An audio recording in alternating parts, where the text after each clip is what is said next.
बघा टाईप क्रमांक 5 नंबरचा 5 जानेवारी 2005 या दिवशी सोमवार असेल तर 5 जानेवारी 2017 या दिवशी कोणता वार असेल. तुम्हाला अशा स्वरूपाचा प्रश्न कसा सोडवायचा. तुम्हाला तारीख सेम आहे, महिना सेम आहे, सालामध्ये फक्त बदल आहे.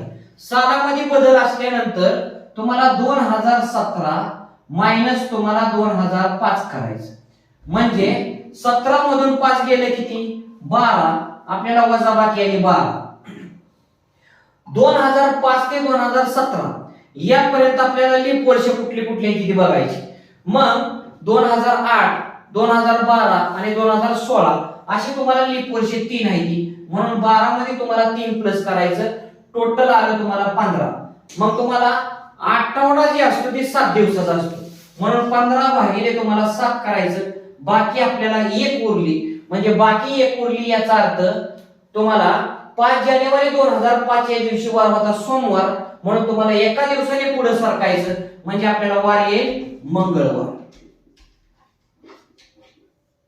पुढील प्रश्न तुम्हाला त्याच स्वरूपाचा आहे. पुढील प्रश्नाचं उत्तर आपल्याला कमेंट बॉक्स मध्ये टाईप करून सांगा.